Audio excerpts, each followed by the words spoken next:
Hey there, horror movie tea sippers. The following podcast episode will contain spoilers for the movie we are about to review. If you have not seen the movie and do not wish to have anything ruined prematurely, please do not continue to watch or listen until you have seen the movie. And welcome to the Horror Movie Tea Podcast.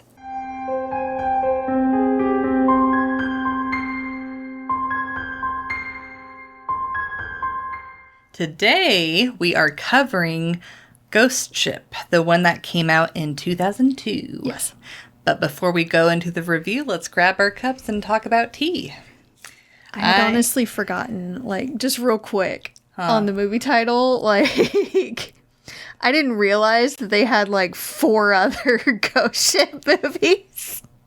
I mean, ghost ships, I feel like, are such an integral part of, our mythos and stuff. There's a lot of lore behind them, but, I didn't realize that there were, 4 or 5 other movies that were called Ghost Ships. So when I went to look, I was like, oh, crap, which one? Well, it's like when you said Ghost Ship, I'm like, I knew which one you were talking about. And I'm so glad. I'm so glad. Because I was like, shit. Uh-oh. Ow. So I'm drinking the Republic of Tea Daily Beauty Tea. It's got green rooibos, hibiscus, blue butterfly pea flower, lemongrass, rose hips, apple, lavender, sweet blackberry leaves, hibiscus, lemon balm, bamboo, blueberry, and schisandra extract. Yeah. All good things. All good things. That is honestly one of our absolute favorites from this brand. It is. And I am drinking Republic of Tea's Thinking of You. And it has organic peppermint, organic chamomile, organic orange peel, natural creamy French vanilla flavor, and organic wintergreen flavor. And thank you to the Republic of Tea for allowing us to continue to do what we love. And for our tea sippers out there, brew yourself a cup of tea, sit back, relax, and we hope you enjoy the review. So for the summary of this movie. Oh dear. I do not have any notes. Do you want me to? Yes, you go ahead. Okay. This is one you've watched more than I have. I've seen it twice now. Oh, only twice? Yeah, only twice. Oh, okay. So a salvage crew is approached by a guy that says he had flown over a rather sizable ship that seemed abandoned and wanted a cut of what they would get from bringing it in. And when they get there, they discover that there is gold on the ship. It's an ocean liner that was lost. They had heard about this ocean liner. It was supposed to be famous for being lost. And when they try to bring the gold onto their boat, their tugboat, bad things occur. And they are stuck on the ocean liner and trying to find a way off with their lives. And technically souls. Yes, and technically souls intact. Mm-hmm.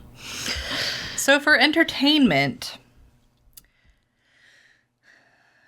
this one's tricky because it's not a bad movie, but it's also not a great movie. I will say good. It's a good movie, but it's in the era of movies where it's kind of reminds me of I Know What You Did Last Summer, where you're when you watch it, you're it's a decent movie, but it's kind of forgettable. Yes. And this one's even more forgettable than I Know What You Did Last Summer. It's good and I enjoy watching it. Yeah. When I remember that it exists. Yeah. So I personally give it a 7.25. It's not bad enough to be a 7, but it is forgettable. So I don't know if it's going to be a constant comeback for me. But I will say the beginning scene is very shocking and impactful. Mm-hmm. It definitely kind of sucks you in right from the get-go. Mm-hmm. But then it slows down a lot. Well, they got to set it up afterwards. Yeah. So, but I did, I did enjoy the premise of the movie itself, how they did it, how they had the The reason that the characters were on that ship in the first place, and the fact that they added greed among with it is, a further force on why they didn't want to immediately leave when weird stuff was happening. I thought it was also interesting that rather than it just being a haunted ship, it was specifically a ship where, like, the one guy, I don't know, would you call him a demon, or what would you call him? Or he was Reaper? A ferryman. Oh, okay. Yeah. Which I found it very fitting that he was using that to introduce himself as his last name. Yeah. Like, a little on the nose there, isn't it, buddy? Yeah. But, he was collecting souls to then, take... Because apparently he has a quota, and he wants to take them over all at the same time instead of, one at a time. Yeah, but it's like, I thought that was really interesting. Yeah. I feel like some of the characters were forgettable / they made them a little bit too crappy. Like the one guy that had the fiance that, like, initially I'm like, okay, good for him. He's not going after the singer. But then he's like, oh, well, if you're, not real anyways, I might as well. I'm like, okay. If you're a ghost, it doesn't count. Yeah. So I'm like, okay. It counts. You have earned that death, unfortunately. I actually turned to my husband and legit said, okay, you know what? Just in case, it counts. Just so you know. It's like there's emotional cheating too. Yes. And spiritual cheating in this case. Just so you're aware, it counts. But it's like you do, even though, or you do, I like the way that they set up the main character where she's just along to, like, get her slice of the pie. So she's not, like, an amazing person, but she's also not, like, a bad person. She's just trying to get by. Yeah, she's just trying to get by. But it's a job. Yeah. So I really like the way that they did her character.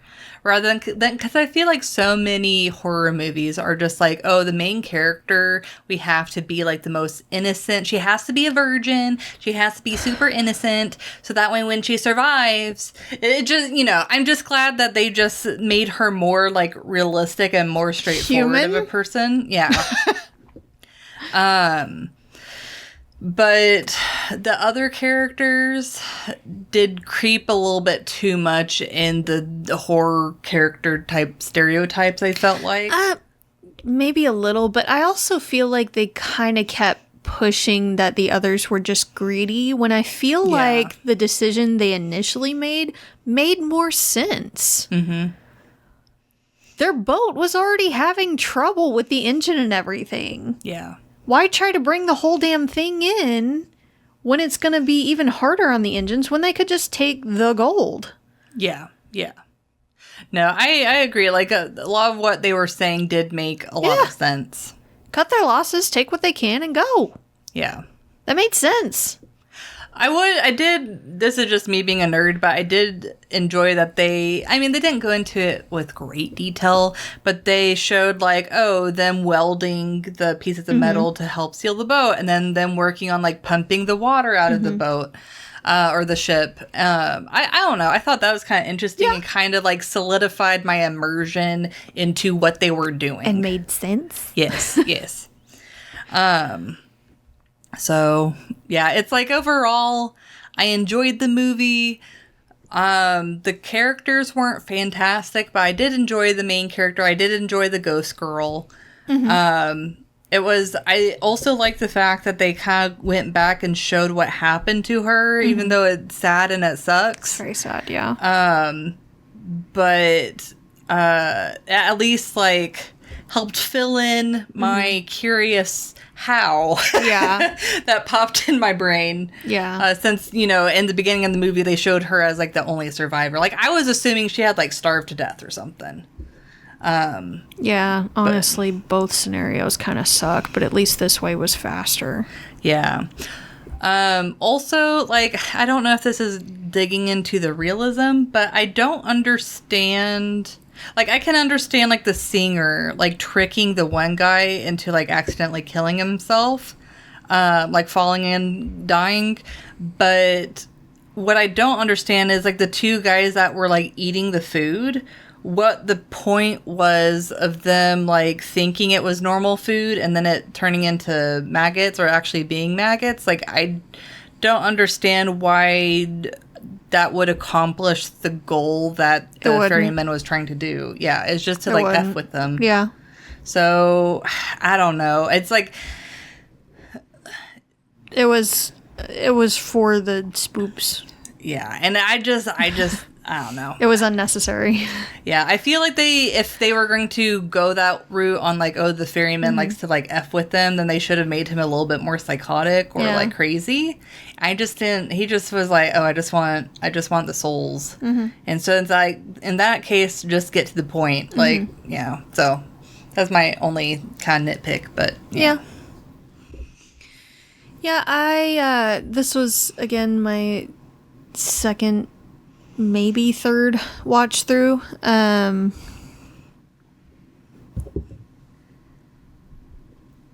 Squishy.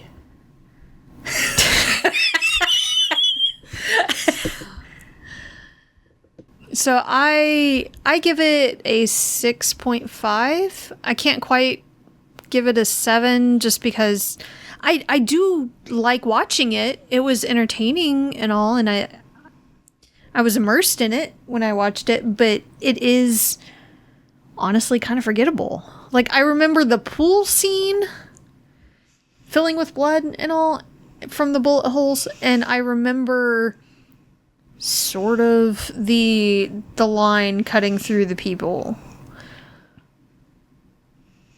But only when someone mentions it. Really? Like, it was good, and I enjoyed watching it. I do each time I watch it, but it fades into the background so easily that it doesn't leave as much of an impression as other movies. It's good, and it's definitely worth at least one watch, but it's not one that I'm going to even remember exists every time. Yeah. So, the characters aren't quite as fleshed out or have as much depth to them. Which I feel like is common for movies in that era. It really is. They're very surface level. They're there to go through the storyline itself. There's not much growth, They're if more any. like plot devices. Yeah, and and they just want to go from point A to point B. There's not really huge revelations apart from Ferryman himself, which you can kind of call from a mile away, if nothing else from the name. Like, really, dude.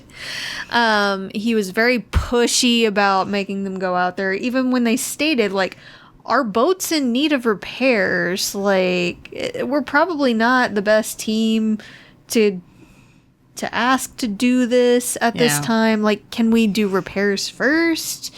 And all, like, it was just kind of odd that he was really pushing them to do it, and I guess it would probably be easier on him to make something go wrong if he already knows that there's issues with the boat or whatever. So, makes his job easier. If he can strand them, he can kill them at his leisure. But, it just seemed the story itself seemed a little convoluted, and there was some holes in it, like why that particular boat, is it like a magnet for the souls? Why are they stuck there? Like, if they die outside of the boat, which a couple of them did, at least one of them did, died outside the boat, but his soul was still on the boat for some reason. So I guess there's a radius, and how big is the radius for the deaths? do fish count? Apparently not. So yeah, it wasn't as solid of a story as I would have liked. There wasn't as much depth to the characters as I would have liked. but the story itself on the whole was decent enough. So. I will say, before we go into realism, this movie has kind of a nostalgic story behind it for me, because back when Blockbuster was a thing, I would go to Blockbuster, and it was whenever I first was getting into scary movies, and I would keep seeing the cover for Ghost Ship, and I just chickened out because the cover looked too scary for me, and I'm like, I can't do it. I don't think it... I'm just too... For some reason, I thought it'd be too scary, which, you know, in hindsight, especially, like, after watching the first scene, I'm like, I'm glad I didn't pick it up when I did. It's probably for the best. Gore doesn't bother me as much as it did back then. Yeah. I feel like it would have really, like, bothered me. So, you know, good on teenage Alyssa for not picking it up, but... I just thought it was funny that I'm like, oh, after all these years, I'm finally watching the movie. I just thought that was fun. Yeah. And I wasn't scared at all by it. Well, I would hope not after how many we've seen. But so for realism, I give it a 2.5. Just like the actual, like, salvage people. Now, I am not versed at all, or very much at all, about, like, sea rules, laws, all of that. What they were saying made sense enough to me that And it sounded like it would be right. That sounded right, but... Yeah. So I don't know if what they're saying was actually true, but it sounded like it was reasonable. I know, like, international, like, waters and laws can be kind of, you know, wishy-washy. Also the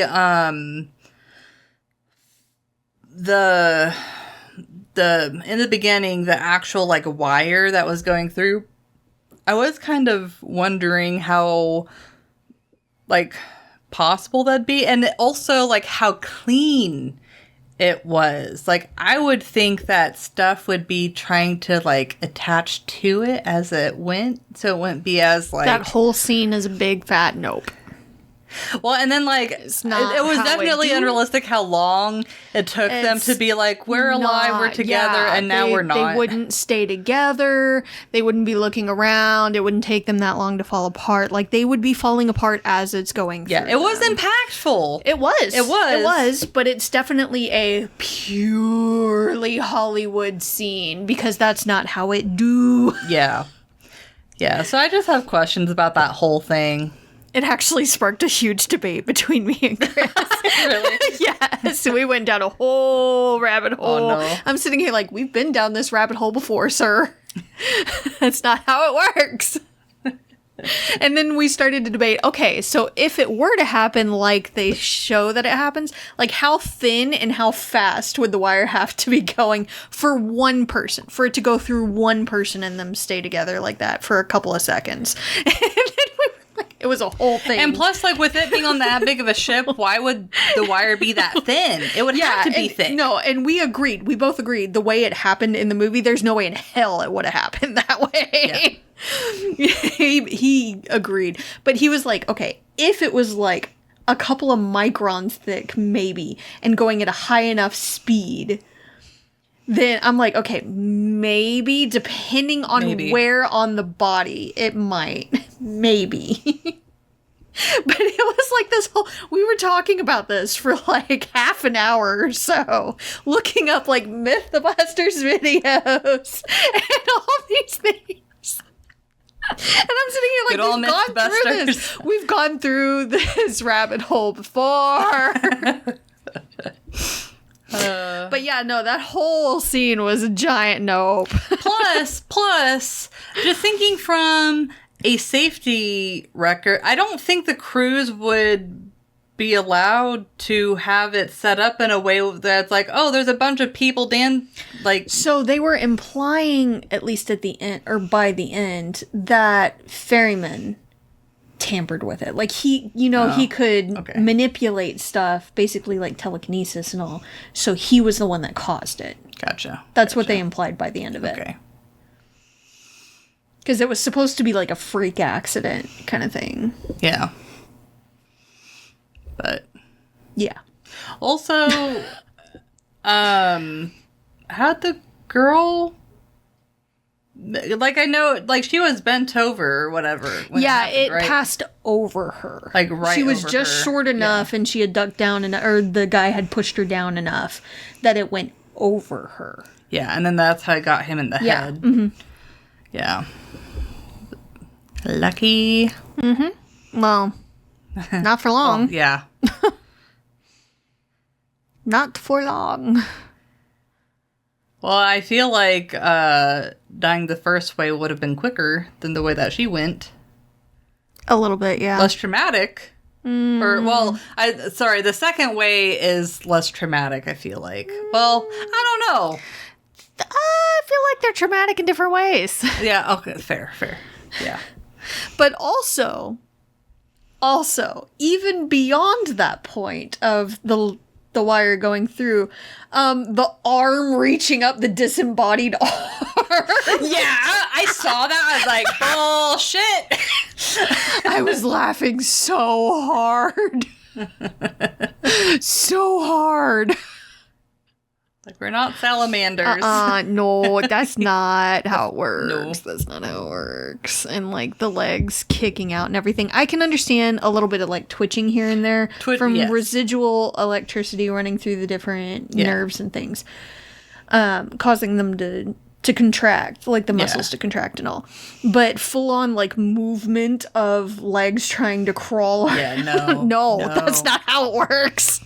No, it's like the only reason why, like, well, I'm not going to go into that territory, so never mind. Nah, it's just but the whole scene, no. giant nope. Impactful, yes. but nope. Yeah, and it's like, it's one of the things where it's like, it's traumatizing in some ways, but then, like, funny in other ways. Like, the woman, like, trying to, like, put herself back together. That kind of made sense a little bit, the shock factor. Right. Yeah. Right. But it's like, it's one of the things where it's like, you know, on the one hand, I thought it was kind of funny, but then on the other hand, I was also traumatized by it. Like, it's just, that scene had me feeling different ways. But yeah, specifically, like, the hand and the different limbs. Like, yeah. The hand. Oh my god, the hand. Like, oh. It was so bad. It was so bad. Yeah, no. But I'm sorry, you good? continue. Mm-hmm. I'm done. Oh, okay. My bad. No, you're good. Yeah. So I feel like because they showed us initially that crew tugging in that other ship and them having trouble and almost not even being able to get that ship in, I feel like they definitely would have done some repairs before even shipping out to go look at that other vessel. So that didn't make much sense. Like, they knew they said it needed an overhaul. Mm-hmm. Like, it needed big repairs and everything. So for them to be like, yeah, let's go ahead and look and assess the situation, then decide once we see it and all. Yeah, no. They would have done at least basic major repairs first. Right. And then once they got it up to a point where they could do any other further repairs out on the ocean, like as needed, then okay, fine. And he could have caused an accident on that other boat any other number of ways. So they could have easily said, okay, you know what? Let's meet up in a few days and ship out then once we get these repairs done. Like, we've already scheduled them. We'll have it done at this date like in 2 days, 3 days, and then we'll ship out immediately after. We do have this other work that needs to be done, but we can do that while we're out on the water. It's repairs that can be done while we're already there. Yep. And then continue there. Like, you don't need to make it that kind of scenario where it's like, I can go to any other crew right now and they can ship out right now. It needs to be tonight or tomorrow. No. No. If you can use some kind of telekinesis or something to manipulate objects without even being in the area and cause accidents and stuff and explode boats and all, then you can do that with a perfectly functional working boat. He turned on the gas and waited for a spark. So it wasn't even necessary. I don't know. Also, that gold, I feel like they implied that it was Nazi gold. Because they had engravings on it that they had tried to file off. But even if it's determined that it was Nazi gold, then it's not even usable. Oh, really? It's outlawed.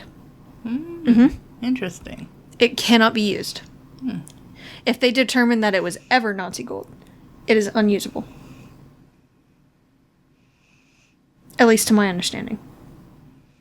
Yeah.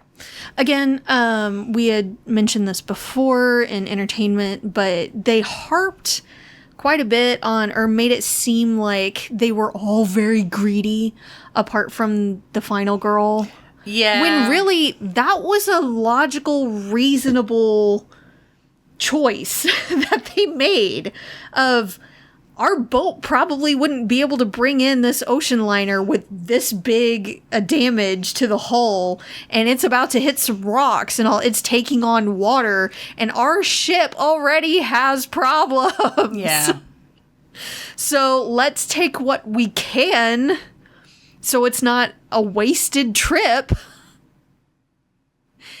and cut our losses. Like,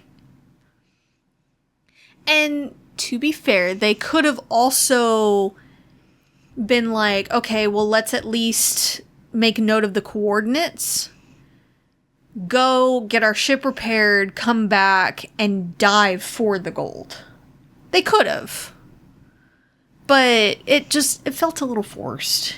And they kept pushing that greed narrative when really that felt like a rational thing. Yeah.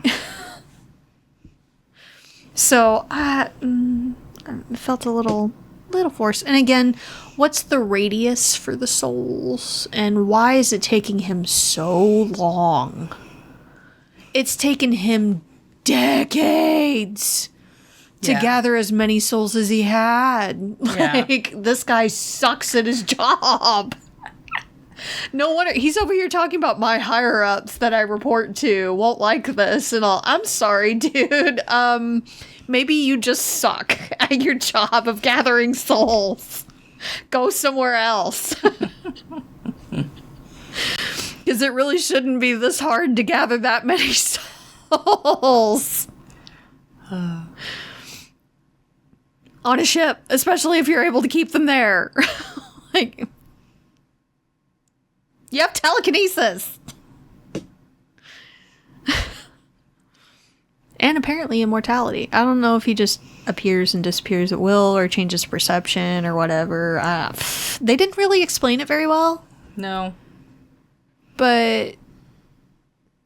And it seemed like he could make certain ghosts do his bidding if they had that mark.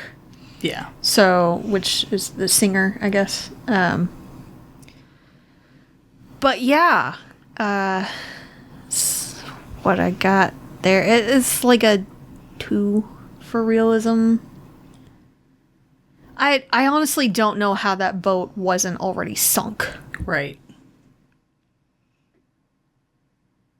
It was on the sea for decades. With no one maintaining it. Like... if it hadn't capsized or sunk before now, I don't understand. That was real luck there. Bit of a movie's got a movie moment, because I don't think that's how that would work. Yeah. With rough seas and hurricanes as a potential threat for, you know... I can understand, like, a decade maybe. Being fairly lucky, depending on where it is. But not that long. That didn't make sense of how it was still floating.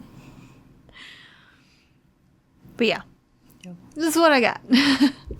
Yeah, like, overall, I feel like it's a skippable movie, but it's not a bad movie if you had any interest in it. So I'd say it's worth a watch. Yeah.